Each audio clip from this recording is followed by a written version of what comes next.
ಉತ್ತಮ credit score ನಿಮ್ಮ ಮನೆ, ಕಾರು ಅಥವಾ ವ್ಯವಹಾರದ ಕನಸು ನನಸು. ಇಂದಿನ ದಿನಗಳಲ್ಲಿ ಕೇವಲ ಮಾರ್ಕ್ಸ್ ಕಾರ್ಡ್ ಮಾತ್ರವಲ್ಲ, ನಿಮ್ಮ ಕ್ರೆಡಿಟ್ ಸ್ಕೋರ್ ಕೂಡ ನಿಮ್ಮ ಹಣಕಾಸಿನ ವ್ಯವಹಾರಗಳನ್ನ ನಿರ್ಧರಿಸುವ ಪ್ರಮುಖ ಅಂಶವಾಗಿದೆ. ಬ್ಯಾಂಕ್ ಸಾಲ ಬೇಕಾ, ಕ್ರೆಡಿಟ್ ಕಾರ್ಡ್ ಬೇಕಾ ಅಥವಾ ಮನೆ ಖರೀದಿಸಬೇಕಾ? ಎಲ್ಲಕ್ಕಿಂತ ಮೊದಲು ಕೇಳೋದು ನಿಮ್ಮ ಕ್ರೆಡಿಟ್ ಸ್ಕೋರ್ ಎಷ್ಟು ಅಂತ.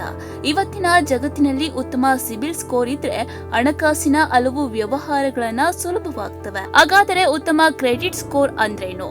ಅದು ಯಾಕೆ ಬೇಕು? ಅದನ್ನ ಹೇಗೆ ಕಾಪಾಡಿಕೊಳ್ಳಬೇಕು ಎಂಬುದನ್ನ ತಿಳಿಯೋಣ.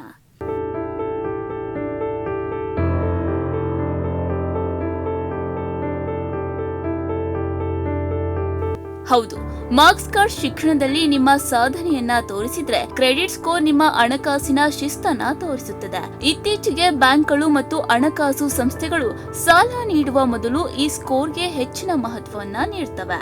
ಸಾಮಾನ್ಯವಾಗಿ 300 ರಿಂದ 900 ನಡುವೆ ಕ್ರೆಡಿಟ್ ಸ್ಕೋರ್ ಇರುತ್ತದೆ. 750 ಅಥವಾ ಅದಕ್ಕಿಂತ ಹೆಚ್ಚಿನ ಸ್ಕೋರ್ ಇದ್ರೆ ಅದನ್ನ ಉತ್ತಮ ಸ್ಕೋರ್ ಎಂದು ಪರಿಗಣಿಸಲಾಗುತ್ತದೆ. ಇಂತಹ ಸ್ಕೋರ್ ಇದ್ದರೆ ಸಾಲ ಮಂಜೂರಾಗುವ ಸಾಧ್ಯತೆ ಹೆಚ್ಚು ಮತ್ತು ಕಡಿಮೆ ಬಡ್ಡಿ ದರದಲ್ಲೂ ಕೂಡ ಸಾಲ ಸಿಗಬಹುದು.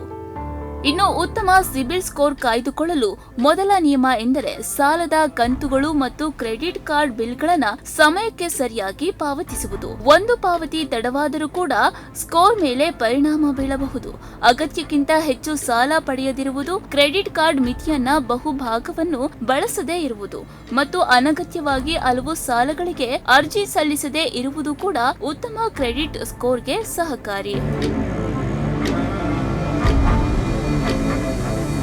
ಒಟ್ಟಾರೆ ಇಂದಿನ ಕಾಲದಲ್ಲಿ ಕೇವಲ ಮಾರ್ಕ್ಸ್ ಕಾರ್ಡ್ ಮಾತ್ರವಲ್ಲ, ನಿಮ್ಮ ಕ್ರೆಡಿಟ್ ಸ್ಕೋರ್ ಕೂಡ ನಿಮ್ಮ ಭವಿಷ್ಯದ ಹಣಕಾಸಿನ ವ್ಯವಹಾರಗಳನ್ನ ನಿರ್ಧರಿಸುವ ಪ್ರಮುಖ ಅಂಶವಾಗಿದೆ. ಆದ್ದರಿಂದ ಸಾಲ ಮತ್ತು ಕ್ರೆಡಿಟ್ ಕಾರ್ಡ್ಗಳನ್ನ ಜವಾಬ್ದಾರಿಯಿಂದ ಬಳಸಿ, ಸರಿಯಾದ ಸಮಯಕ್ಕೆ ಪಾವತಿಸಿ ಉತ್ತಮ ಸಿಬಿಲ್ ಸ್ಕೋರ್ ಅನ್ನ ಕಾಪಾಡಿಕೊಳ್ಳಿ. ಏಕೆಂದರೆ ಉತ್ತಮ ಕ್ರೆಡಿಟ್ ಸ್ಕೋರ್ ಇದ್ದರೆ ನಿಮ್ಮ ಕನಸುಗಳ ಮನೆ, ಕಾರು ಅಥವಾ ವ್ಯವಹಾರದ ಕನಸು ನನಸಾಗುವುದು ಇನ್ನೂ ಸುಲಭ.